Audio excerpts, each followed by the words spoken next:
Salut tout le monde et bienvenue au 5e épisode de Parlons-nous. Aujourd'hui, on va avoir une structure encore plus spéciale que d'habitude. Vous voyez, j'essaye d'innover épisode après épisode. Donc, on va aller en premier lieu avec les réactions comme d'habitude. On va réagir aux Reels qui ont fait le plus sensation la semaine dernière. Par la suite, on va faire un petit jeu de vrai ou faux où on va se poser des questions mutuellement pour savoir c'est quoi on pense de certaines choses.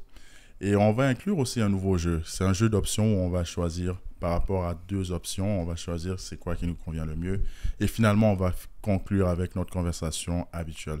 Donc, merci beaucoup d'assister à cet épisode-là. Et aussi, je te remercie beaucoup, Sophie, d'être présente pour cet épisode. Est-ce que tu pourrais te présenter, s'il te plaît, aux spectateurs? Bien sûr. Je m'appelle Sophie, j'ai 31 ans. Je suis une solo maman. Alors, solo veut dire que il n'y a pas de papa dans le décor, donc ça peut être croustillant pour le podcast de ce soir. Sinon, je travaille comme conseillère en ressources humaines pour l'Agence du revenu du Canada et j'ai mon entreprise de consultation en ressources humaines. J'écris des blogs érotiques également à temps perdu.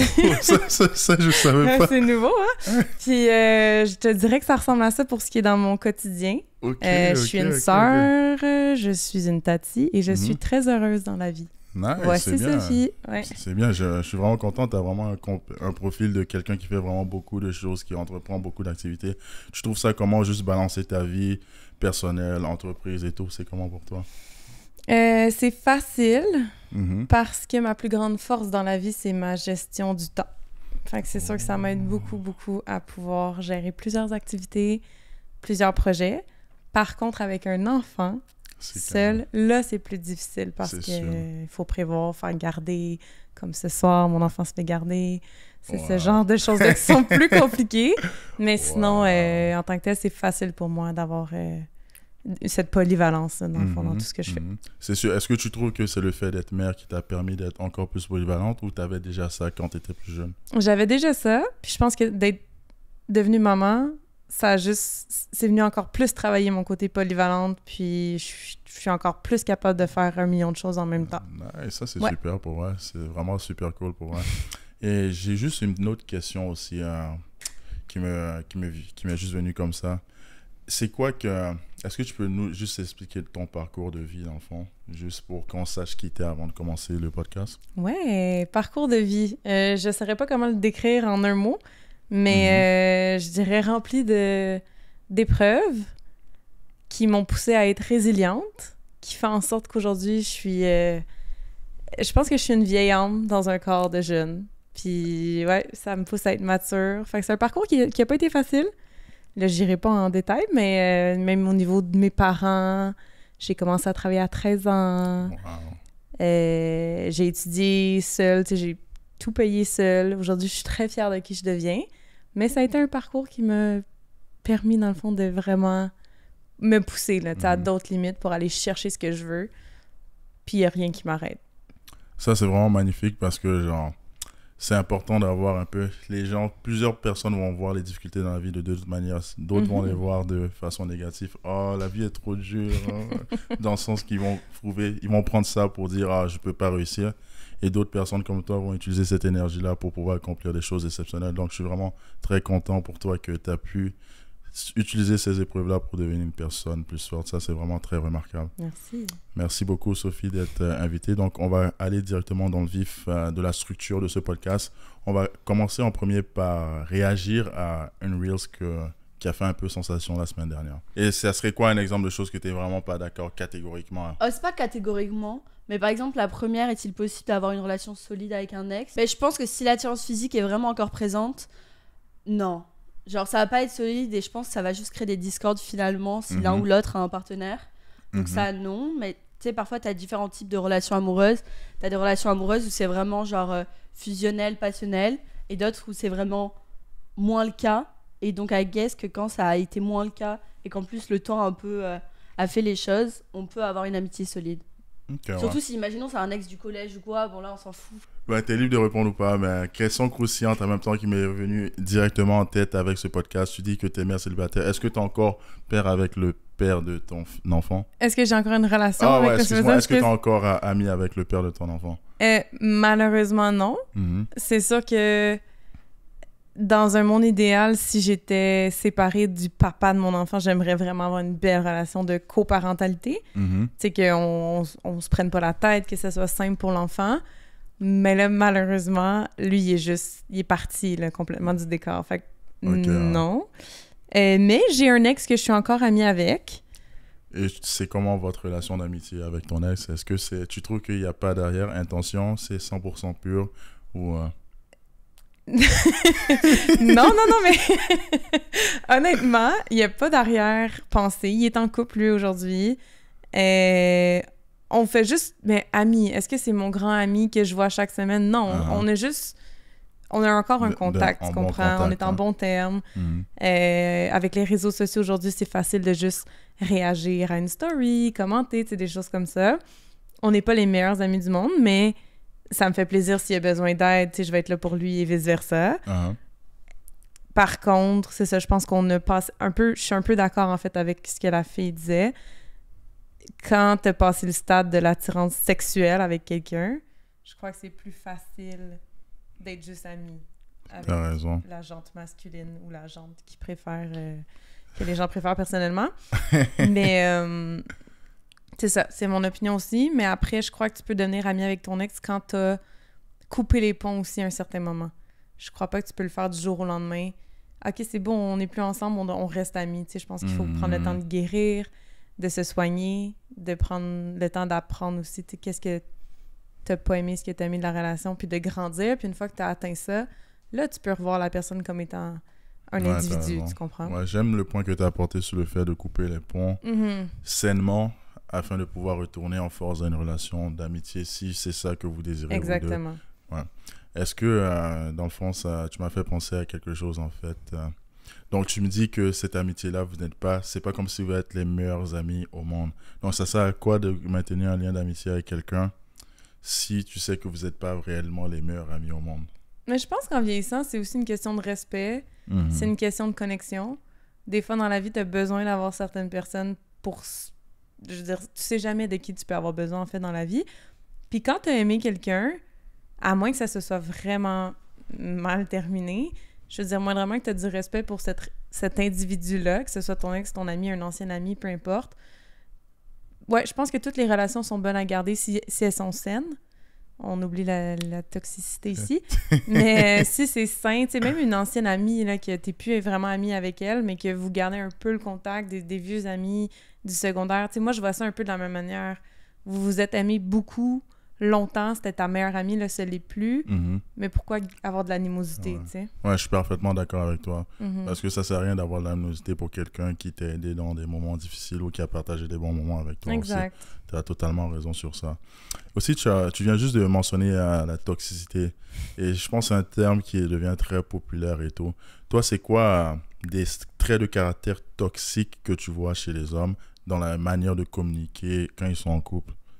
Ben là, je peux pas généraliser, là, mais pour moi, qu'est-ce qui est toxique... Dans tes relations, excuse-moi. Qu'est-ce qui est toxique pour moi, c'est la manipulation, les pervers narcissiques. Puis, ouais, je te dirais que ces traits-là, en général, le mensonge. OK. Ouais, les mythomanes, les pervers narcissiques. Comment tu fais à démasquer quelqu'un qui est un pervers narcissique? Ben, c'est difficile parce que ces gens-là, c'est vraiment des troubles mentaux, en fait, diagnostiqués, mais qu'eux l'ont jamais fait diagnostiquer. Donc, c'est des gens qui font leur jeu à chaque fois puis qui savent même pas que c'est problématique, en fait. Je sais pas si tu comprends. Fait OK, je vois. Ils sont tellement professionnels dans leur jeu que, en fait, le problème, oui, c'est eux, mais c'est aussi toi.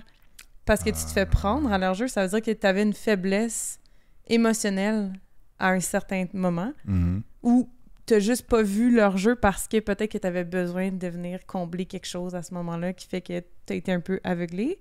On connaît bien être aveuglé par l'amour, mais ouais, ils jouent bien leur jeu, c'est ça, c'est des pros, c'est vraiment des professionnels de revirer la situation contre toi, te faire sentir mal, de parler de tes émotions, de te rabaisser. Fait que là, tu te sens mal d'avoir exprimé. Fait qu'au final, c'est toi qui s'excuse. C'est eux la victime, tu comprends? Ah, je vois. Donc, c'est des gars qui font qu'on appelle du gaslighting. Aussi, ouais. Oh, okay. Mais il y a des femmes aussi là, qui font ça. C'est pas typiquement masculin ou féminin, c'est vraiment dans les deux. C'est vrai. Deux sens. T'as raison sur ce point-là. Est-ce que tu as un conseil pour les gens en général, pour des astuces de communication quand tu fais face à ce type de personnes qui sont des narcissiques, comme tu le disais? Est-ce que tu as des manières de les aider pour démasquer ça ou je sais pas? Non, parce que il y a un podcast qui existe, justement, je sais pas c'est quoi le nom, mais il y a un homme qui est lui-même pervers narcissique, puis il explique un peu sa manière de venir manipuler les gens parce qu'il veut le mettre out there, parce que lui, il sait que c'est pas correct, mais il explique que c'est plus fort que lui, tu sais, dans le sens que il peut pas contrôler. Ouais, il peut pas vraiment contrôler ça. C'est sûr que j'aurais pas de conseil. Par contre, le seul conseil que j'ai à donner aux gens qui seraient face à ce type de personnalité-là, c'est de s'écouter. Parce que, tu sais, une fois que tu te fais gaslight ou peu importe, de l'écouter ton petit « Hey, c'est un red flag », puis je devrais pas devoir avoir moi à m'excuser parce que quelqu'un joue la victime, tu sais, retourne ça contre moi. Tu sais, la perversion, là, on parle, c'est au niveau sexuel, là, dans le sens que c'est jamais assez. Il faut que cet homme-là parte faire des trips... non, mais tu sais, club échangiste, des trips à 3, des trips à 4, des ci, des ça. Tu sais, la perversion, on est loin, tu comprends? Fait que, tu sais, si toi, en tant qu'homme ou femme, c'est correct, t'acceptes ça, puis si t'es bien avec ça, il n'y a pas de problème. Mais juste en tant qu'individu, si t'es pas bien, puis tu le fais juste tout le temps pour plaire à l'autre, pose-toi des questions. J'imaginais pas que tu parlais des choses comme ça quand tu parlais de pervers narcissique. Oui, je pensais que la tu parlais perversion, juste c'est vraiment... Je pensais que tu parlais de personnalité. Ok.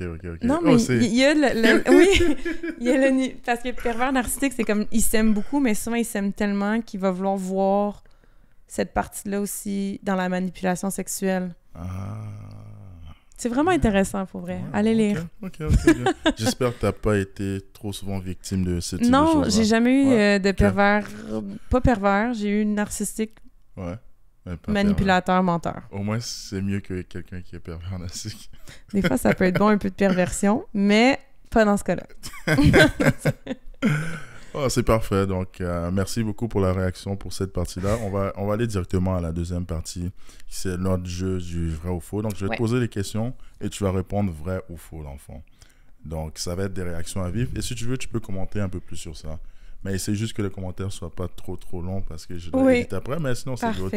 Mais sois naturel. Si tu penses que tu as besoin de dire plus, dis plus. Je vais m'arranger après. C'est mon problème à moi. C'est good? OK.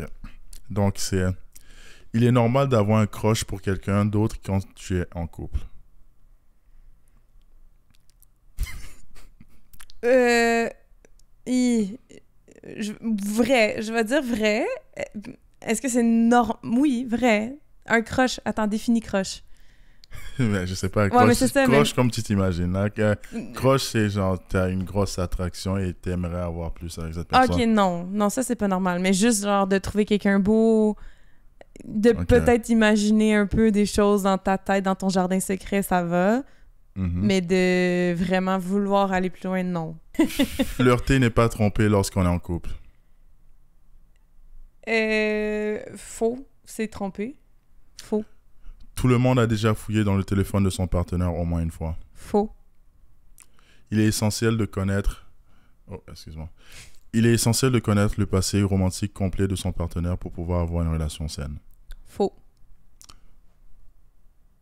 Les femmes ressentent plus la pression sociale pour être en couple que les hommes. Vrai. Les hommes et les femmes ne peuvent jamais être des véritables amis. Faux. La monogamie a une construction sociale.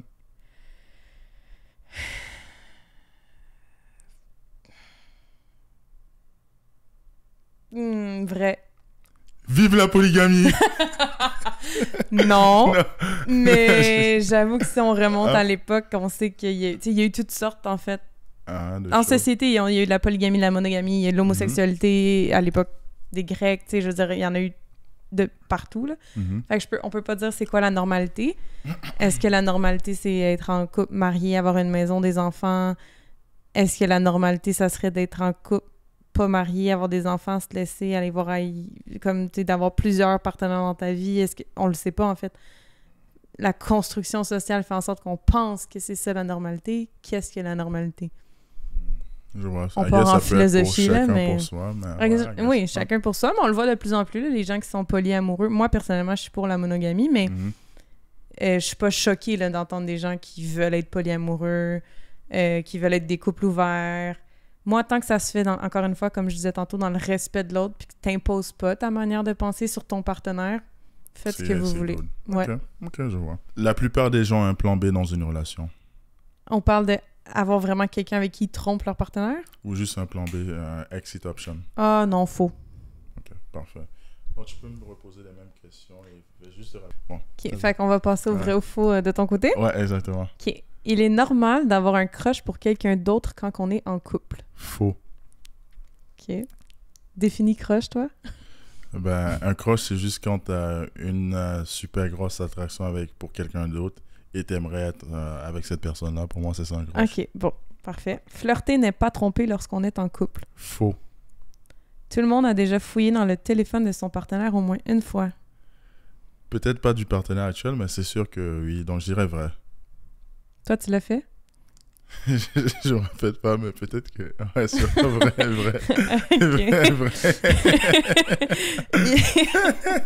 Il est essentiel de connaître le passé romantique complet de son partenaire pour avoir une relation saine. Je dirais pas complet, mais je dirais comme 90% vrai. OK. Les femmes ressentent plus de pression sociale pour être en couple que les hommes. Vrai. Les hommes et les femmes ne peuvent jamais être de véritables amis. Faux. La monogamie est une construction sociale.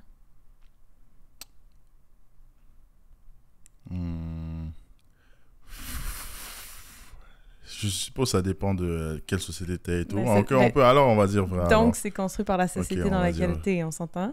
Ok, je comprends ce que tu veux dire. Alors, on va dire faux vrai. Ouais, vrai. C'est ça. Je pense que ça dépend un peu de où. Faux vrai. Ouais, okay. Ouais. La plupart des gens ont déjà eu un plan B dans une relation. Si tu dis la plupart... Mais je pense qu'il y a des gens qui sont quand même sains, donc je dirais faux. OK. Ouais. Similaire, c'est bien. On va passer à un autre jeu. Un peu cocasse que j'ai inventé pour cet épisode-là et je trouve que ça a fait un bon principe. Donc, je vais te poser des questions en premier. Dans le fond, c'est une option. Tu choisis c'est quoi tu préfères. Mm-hmm. Donc, on va commencer maintenant. Est-ce que tu préfères être ami avec ton ex ou ne jamais lui parler de nouveau? Être ami avec mon ex. Quoi? Non, c'est good. Est-ce que tu préfères avoir un rendez-vous désastreux mais hilarant ou un rendez-vous correct mais complètement oubliable? Un rendez-vous désastreux mais hilarant. Ouais, je vais m'en souvenir longtemps puis je pense que c'est mieux. Ouais, c'est plus drôle. Uh-huh. Est-ce que tu préfères révéler un secret embarrassant sur toi ou laisser quelqu'un d'autre choisir un secret à révéler sur toi? Je pense que je préférerais laisser quelqu'un d'autre choisir.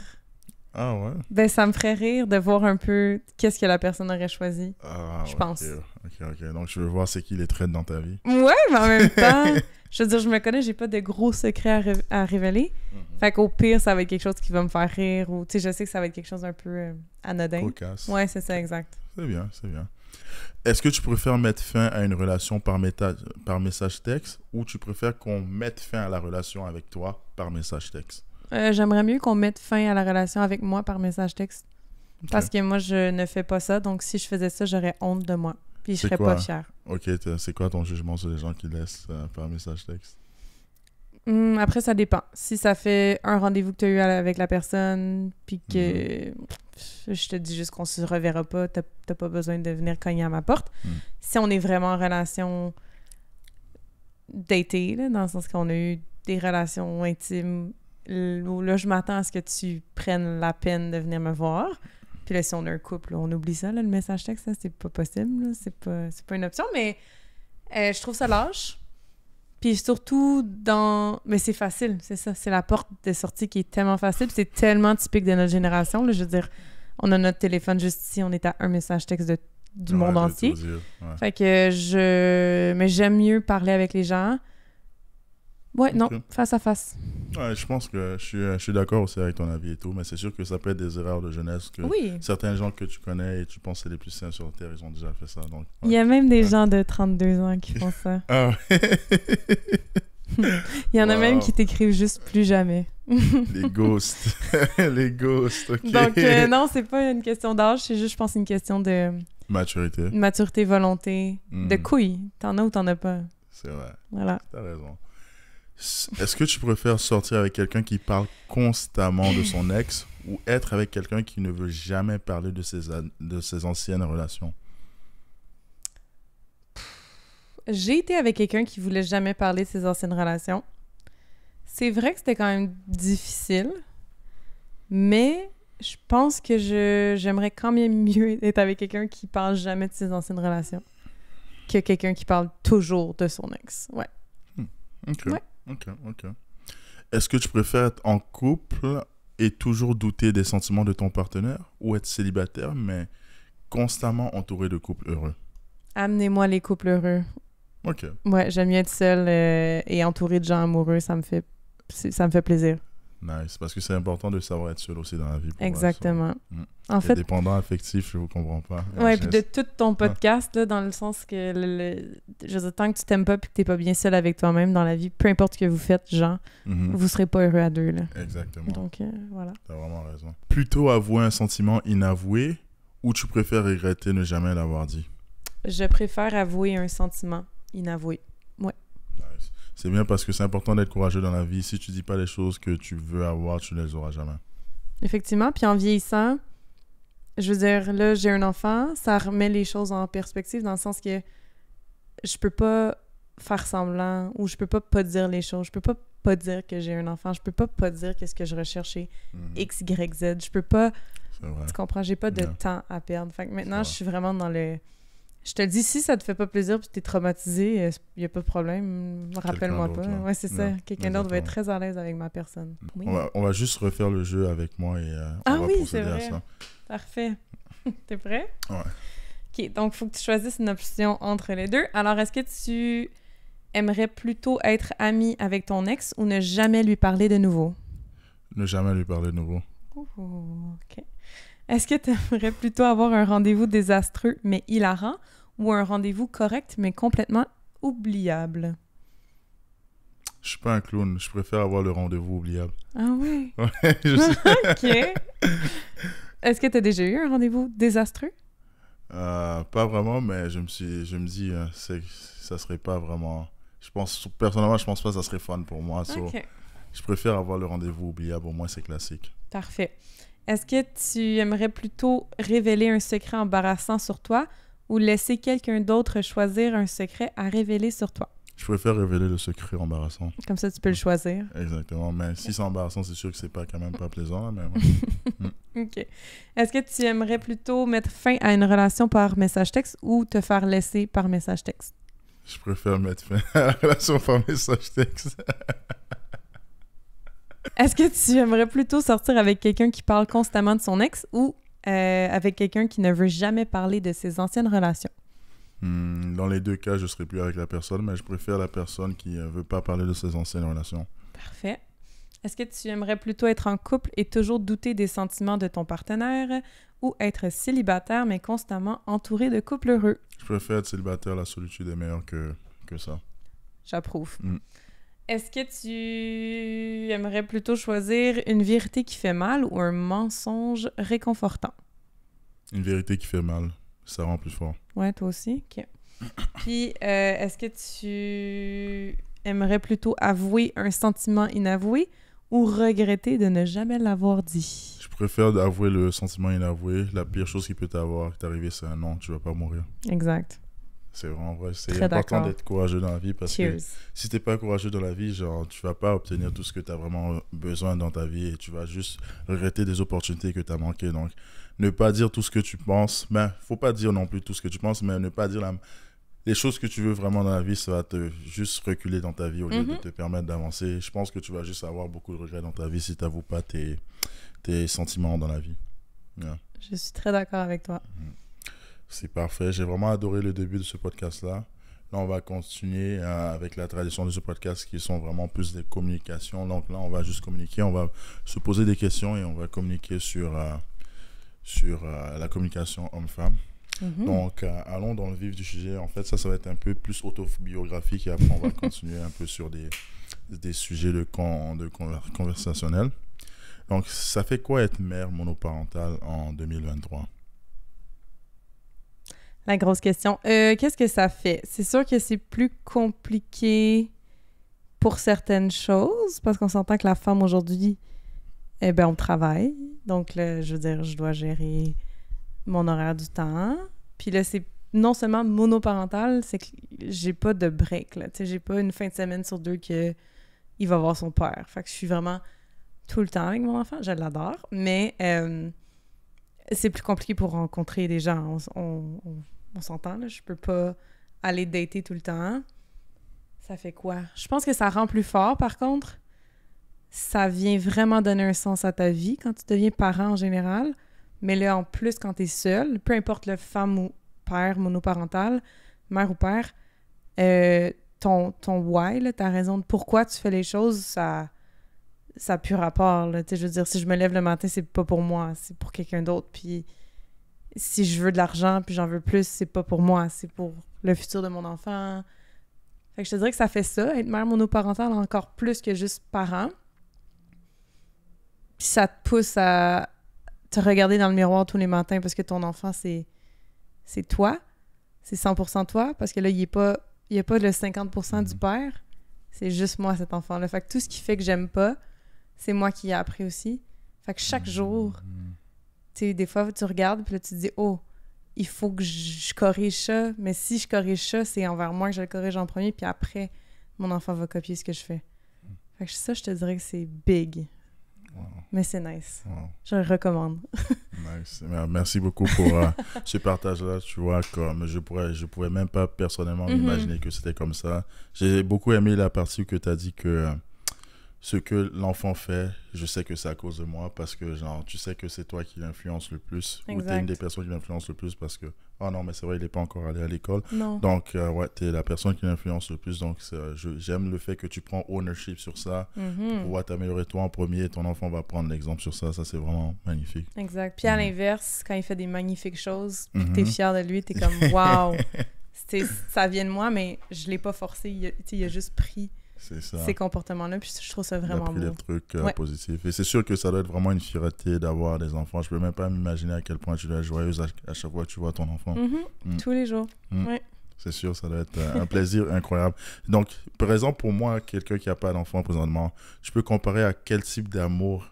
Genre, parce que moi, je sais que je peux pas m'imaginer comment on peut... Parce que les gens disent tout le temps ça, même quand j'étais enfant et tout, ils disent que tu sais que t'aimes tout, peut-être tu peux dire que t'adores quelqu'un sur la terre et tout, mais franchement, pour quelqu'un qui n'a jamais vécu l'amour d'aimer ses enfants, tu peux comparer à quoi l'amour d'aimer ses enfants? C'est ça, c'est difficile. Surtout, je pense que ça dépend un peu... tu sais, chaque individu, on aime différemment à des niveaux... Tout le monde n'aime pas de la même manière, mais c'est un sentiment... tu sais, c'est...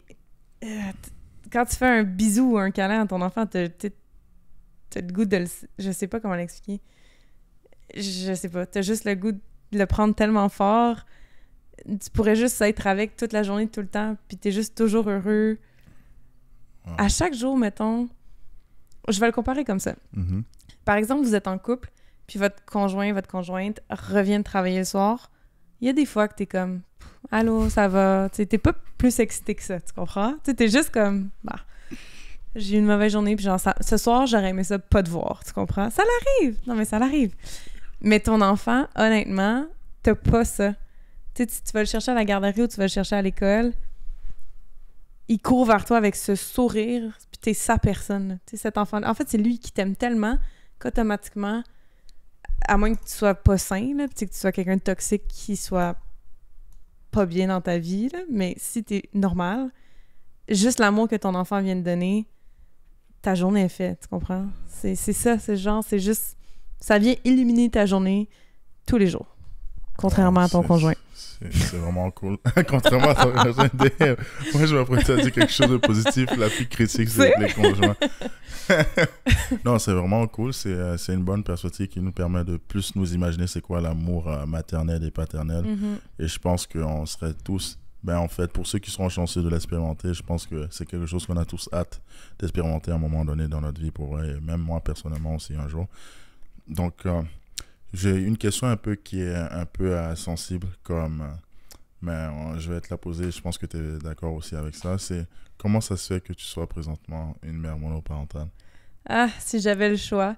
Non, ben en fait, je vais faire une longue story short là, pour pas aller dans trop les détails, mais je voyais quelqu'un, je suis tombée enceinte, on a décidé de le garder. La personne, après 3-4 mois de grossesse, a disparu. C'est pour ça que je te disais tantôt, le pire stéréotype que t'avais, là, c'est ça. Donc, il est parti. Finalement, j'ai continué ma grossesse seule, j'ai accouché, j'ai fait mes trucs, ça allait très, très bien, là, honnêtement. On manque de rien. Puis, 1 an et 4 mois plus tard, j'ai décidé de réécrire au père parce que j'avais son contact. C'est juste qu'au début, j'étais très focus sur ma santé mentale à moi. Je voulais être sûre que lui, mon fils, ne manquait de rien. Puis, fait que j'étais pas dans le... Tu sais, je voulais pas retourner dans du négatif ou, tu sais, rebrasser des choses qui auraient pu me chambouler parce que je voulais pas être chamboulée, je voulais être forte. Bref, finalement, j'ai réécrit. Il est revenu un peu dans nos vies. In and out. Pour finalement repartir. Donc là, je me suis dit, écoute, ben depuis le début, en fait, je me suis dit, j'ai pas le contrôle sur les autres. Ça, c'est quelque chose dans la vie que tout le monde, là. Personne m'appartient. J'ai pas le contrôle sur personne. C'est même mon fils m'appartient pas, là. Tu comprends ce que je veux dire? Il est sa propre personne, puis un jour, il va être libre de moi. Puis c'est la même chose pour ton conjoint. Puis il y a beaucoup de gens qui réfléchissent pas à ça en relation, mais tout ce que les gens font, ça leur appartient à eux. C'est leur décision, puis c'est pas contre moi. Fait que ça, j'ai comme mis ça de côté. Puis j'ai continué mon chemin, mais là, par la suite, j'ai appris qu'il y avait 1, 2, 3, 4 autres enfants avec 4 femmes différentes. Et ça, je n'étais pas du tout au courant, là. Quand je dis pas au courant, c'est pas au courant. Et puis, ça m'a choquée. Parce que je me suis dit, déjà en partant, il faut que j'explique à mon fils que son père... Ben, il l'a pas rencontré, tu sais, dès le début. Fait que c'était pas un abandon. Il a juste pas été là. Mais, tu sais, d'expliquer à mon enfant, de répondre avec la vérité déjà. Puis là, en plus, il vient me rajouter une couche d'éléments que je connais même pas non plus tous les détails. Tu sais, bref. Mais moi, j'ai son contact. Si mon fils veut y parler un jour, il y a aucun problème. Jamais je vais être la mère qui ferme la porte au père de son enfant. Par contre, est-ce que mon fils a besoin d'une figure paternelle comme ça? Non. Wow. Voilà. C'est quand même choquant que le gars a 4 enfants. Est-ce qu'il veut faire une équipe de soccer professionnelle? Ouais, probablement, là. Mais attends. T'as été avec ce gars? Est-ce que t'as été en couple avec ce gars-là? On se fréquentait sérieusement. On n'était pas un couple, c'est arrivé très vite. OK. Par contre, j'ai demandé s'il y avait des enfants. Il m'a toujours dit non. Puis les 4 autres sont plus vieux que mon fils. Donc, tu sais, avec 4 femmes différentes. Puis, même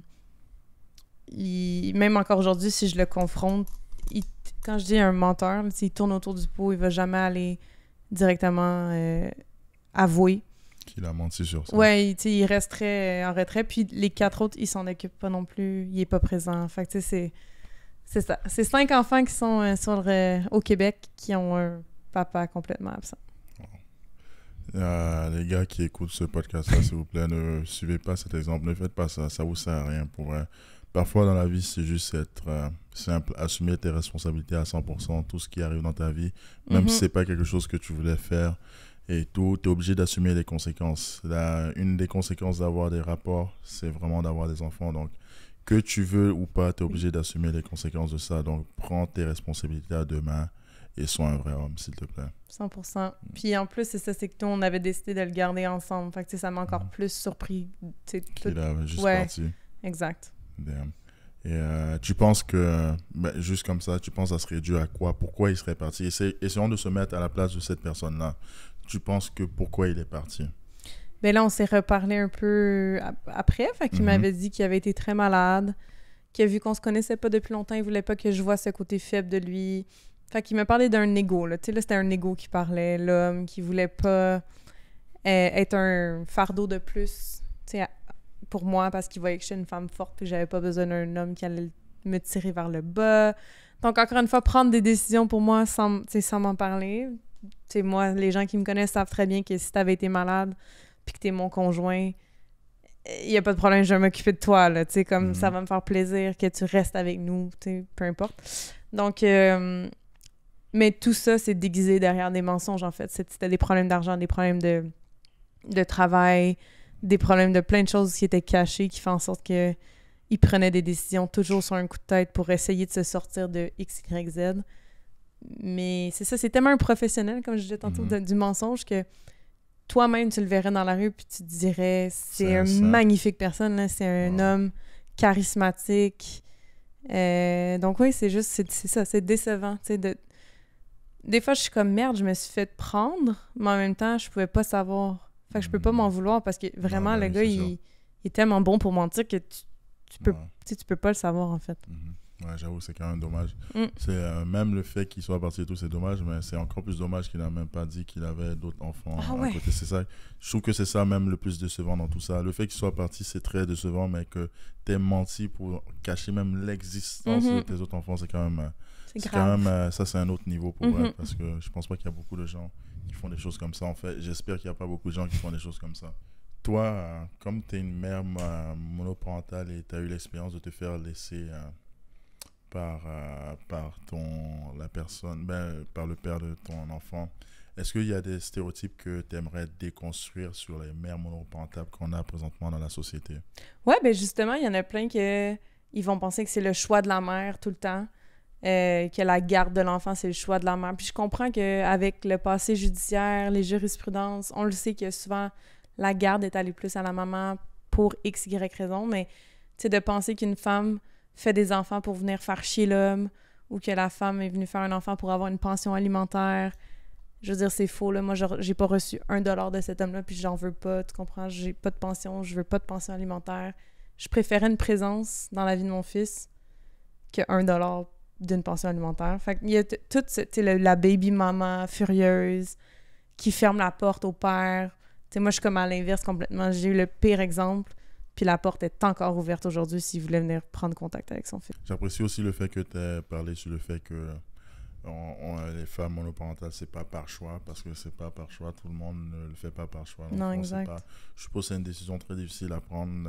J'essaie de me mettre à la place de toi ou même d'autres mères monoparentales. C'est sûr, ça doit être vraiment difficile d'être seule et d'éduquer un enfant, ou même plusieurs enfants, ça c'est encore pire. Ouais. Donc, j'imagine même pas le niveau de force mentale qu'il faut avoir pour faire ces choses-là. Et aussi, niveau de discipline incroyable, parce que tu dois cuisiner pour l'enfant, tu dois tout faire et tout.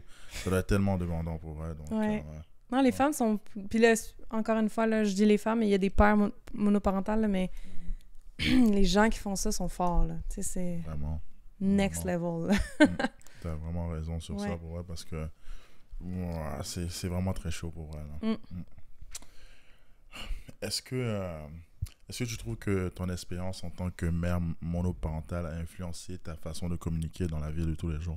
Ouais, ben c'est ça. Comme je disais un peu tantôt, je suis plus straightforward. Tu sais, je vais aller plus droit au but. Je vais moins marcher sur des œufs. Avant, j'avais tendance à être incapable de dire non aux gens. Tu sais, j'ai été un peu une people pleaser, là, ça je sais. Là, j'ai ça en moi de vouloir plaire, de vouloir...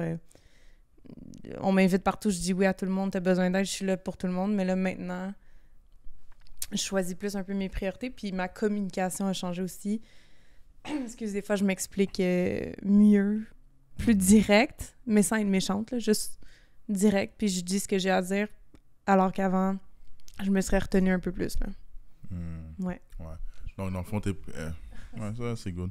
Dans le fond, t'es plus... Est-ce qu'on peut appeler ça plus de sincérité dans ta communication? Ouais. J'ai toujours été vraie puis honnête, mais c'est plus dans ma manière de le communiquer. C'est plus direct. Avant, je pensais que j'allais blesser les gens en disant non. Je pensais qu'en refusant quelque chose, les gens allaient plus m'aimer. Je pensais que... Une people pleaser, là, tu sais, quelqu'un qui est pas habitué de dire non, quelqu'un qui veut vraiment pas froisser les gens. Puis c'est que les gens, ils s'habituent tellement à ce que tu dises oui ou que tu les aides, que la journée que tu dis non, ben là, ils pensent que t'es fâché. Fait que, tu sais, c'est plus ça. Mais maintenant, c'est clair avec les gens les plus proches de moi que je peux... Dire non, m'affirmer sans que ça soit genre je suis fâchée contre toi ou X, Y, Z, là, c'est juste que ça me tente pas. Point.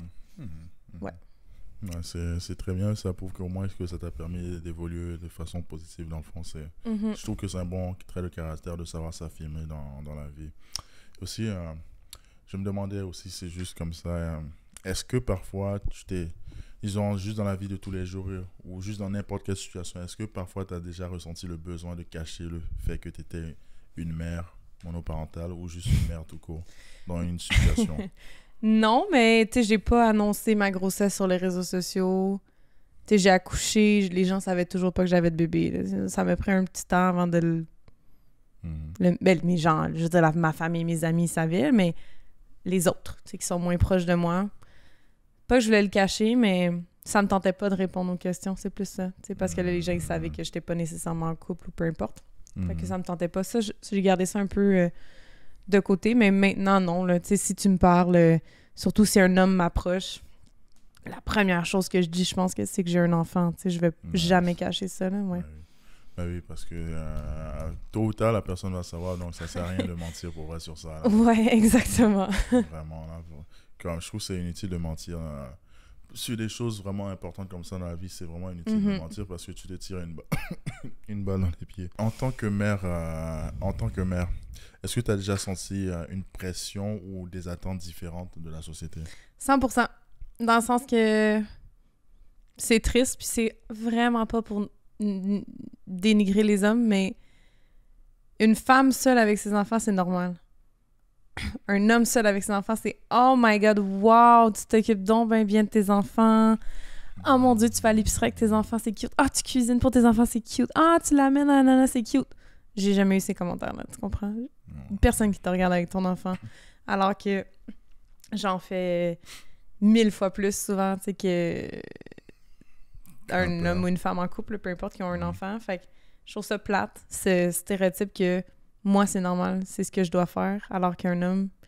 Tu vois un homme avec un bébé à l'épicerie, là, je te jure que tout le monde le regarde, puis il trouve ça beau, puis il y en a qui vont les voir. Hey, je trouve ça donc le fun que ça soit toi qui s'occupe de l'enfant, tu sais.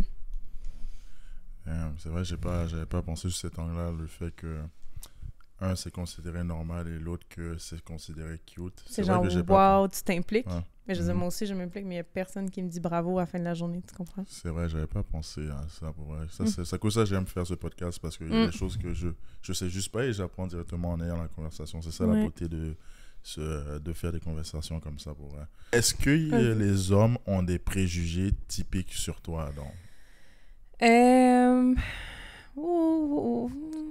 Moyen, vu que je communique bien, mais je pense qu'il y en a qui s'attendent... Ça dépend qui, là, mais il y en a plusieurs, je pense, qui se disent « Elle cherche un père pour son enfant. Elle va vouloir juste du sérieux, rapidement. » Fait que, tu sais, ça peut faire peur, là, je comprends. Là, j'ai un enfant, il vient avec moi. Fait que, tu sais, c'est normal. Mais je pense qu'il faut pas sauter aux conclusions, il faut parler, parce que peut-être qu'il y a une saison de ma vie, je vais juste vouloir prendre mon plaisir avec quelqu'un de stable pendant 1 an, puis que clairement, j'ai pas envie d'aller plus loin. Peut-être qu'une autre saison de ma vie, je veux trouver mon mari. Peut-être qu'une autre... Tu comprends? Tu sais, je sais pas. Ben là, je sais, moi, ce que je veux là, mais tu sais, quand je venais d'accoucher, j'étais vraiment même pas intéressée à ce qu'on... J'ai pas daté pendant 1 an, là, tu comprends? Fait que c'est ça. Je pense qu'il faut juste pas juger, puis il faut parler. Il faut juste qu'ils me demandent qu'est-ce que je veux vraiment, parce que sinon, ils vont sauter aux conclusions trop vite. C'est vrai, parce qu'ils mettent leurs préjugés sur tes intentions, dans le fond. Ouais. Exact. Puis vu qu'il n'y a pas de père, on dirait qu'ils voient ça encore pire. Tu sais, il y a besoin d'un père. Je suis pas prêt, je veux pas être ça. Mais tu sais, une relation, ça se construit. Là. Ça, c'est pas... Moi, jamais je vais te faire rencontrer mon fils. Directement. Ah non. Faut qu'on soit en couple et ça fasse longtemps, tu comprends? Là? Donc, ouais. Je viens juste de penser à une question comme ça, mais je pense que c'est vraiment très, très, très intéressant d'explorer. Est-ce que tu as déjà ressenti des traitements différents parce que tu étais une mère monoparentale? En couple ou en société? De la société.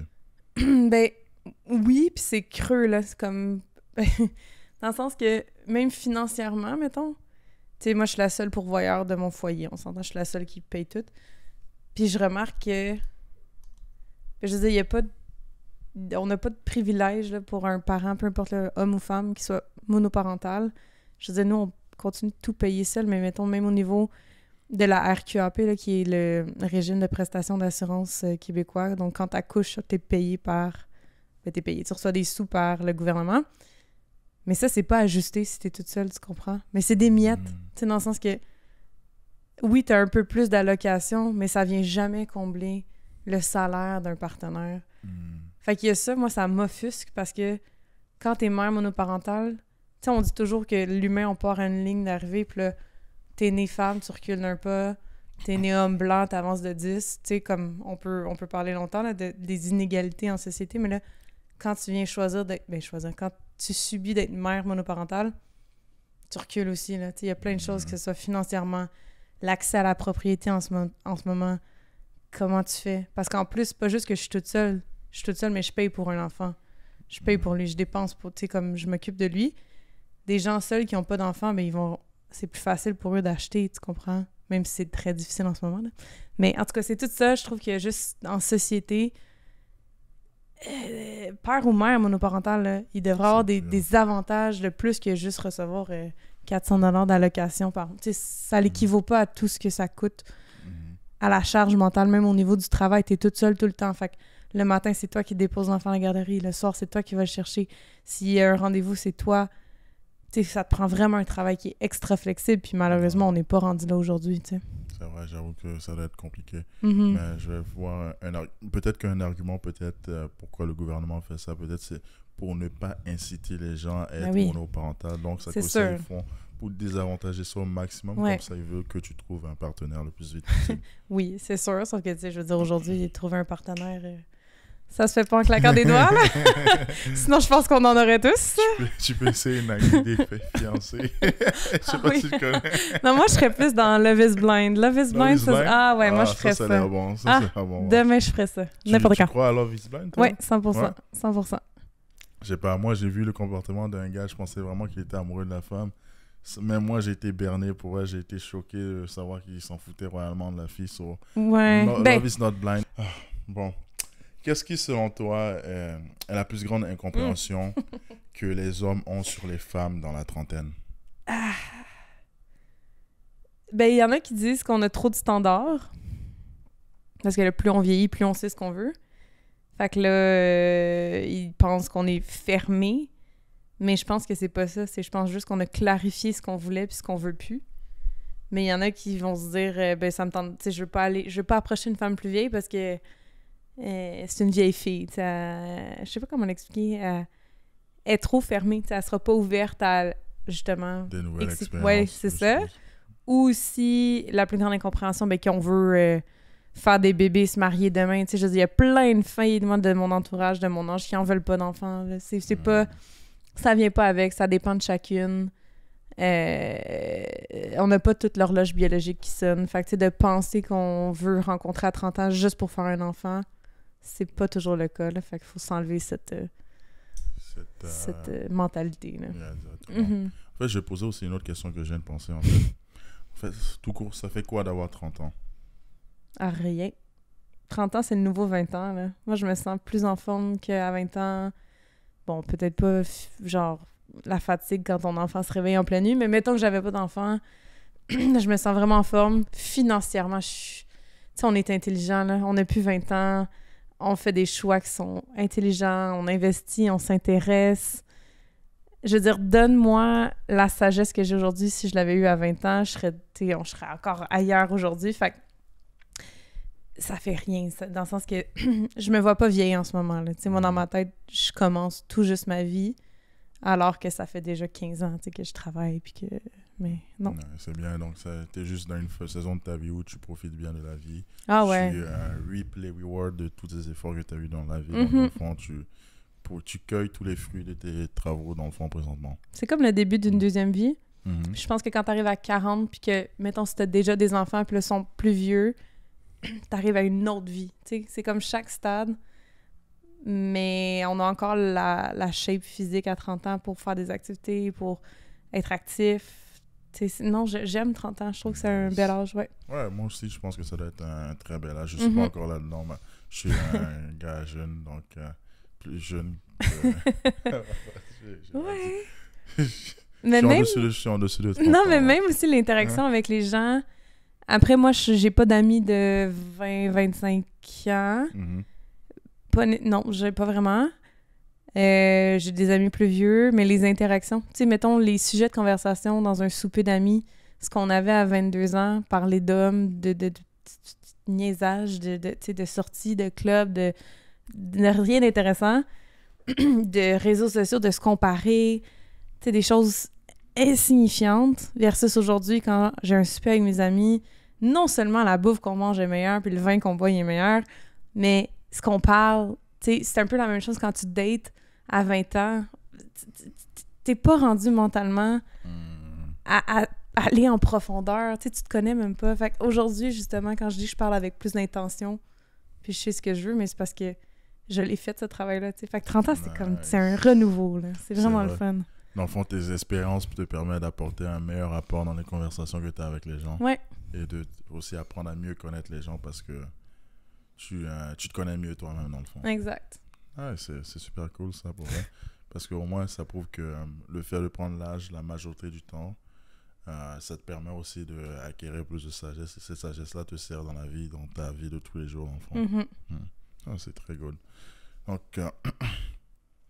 quel conseil tu donnerais à une jeune femme de 21 ans sur la communication avec les hommes ou communication homme-femme, basée sur ton expérience personnelle, bien évidemment? Les boys. Là, bon, je donnerais comme conseil de s'écouter. Tu sais, comme on disait tantôt, le petit gut feeling, l'intuition, c'est fort.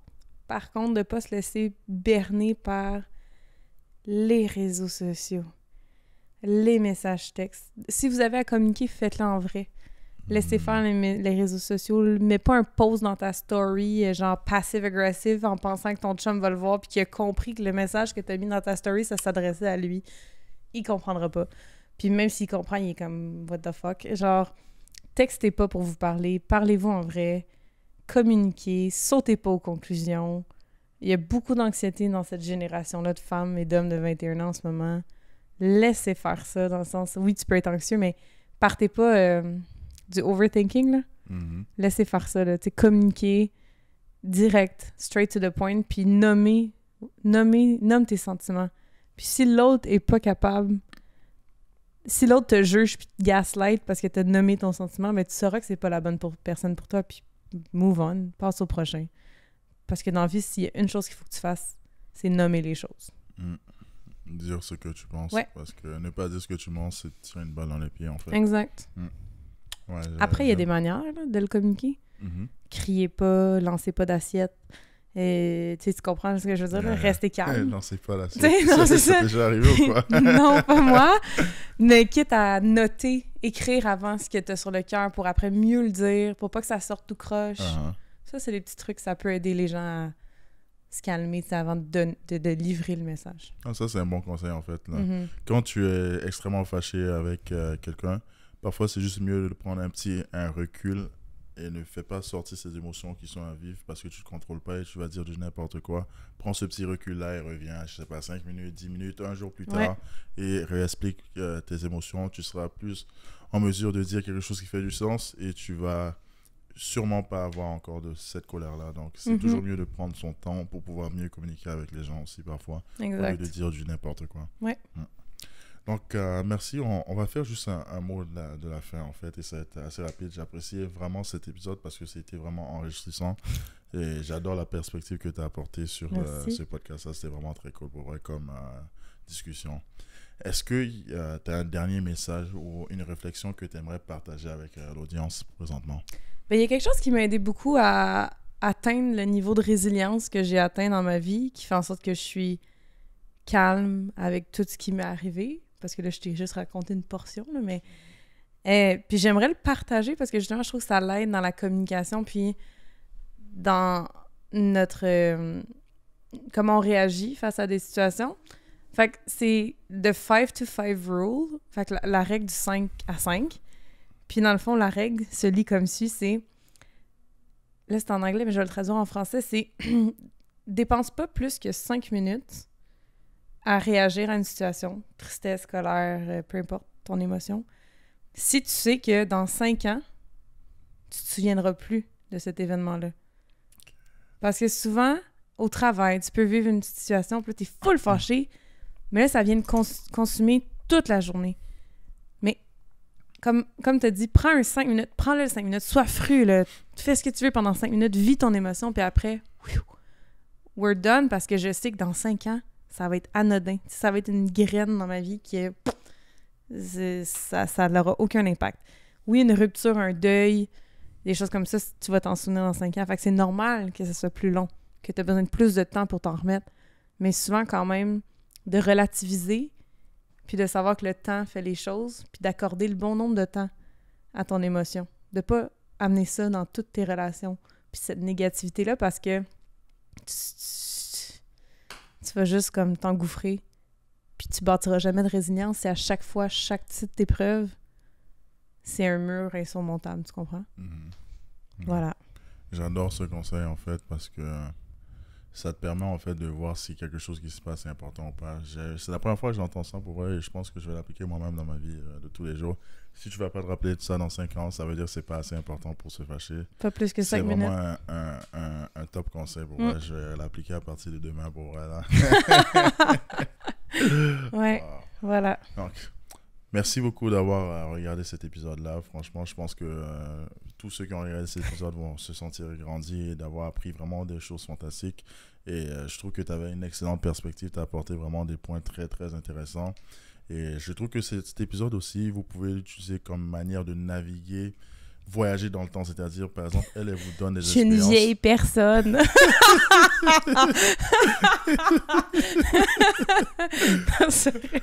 Disons, si toi, tu as 15 ans ouais. et tu aimerais savoir c'est quoi, comment quelqu'un de 30 ans pense, ben, au moins, tu as ça. Tu as ce podcast-là pour un peu te guider. En plus, tu gagnes des conseils en même temps. Donc, merci beaucoup d'avoir regardé cet épisode et je te souhaite de passer une très belle journée. À la prochaine. Merci.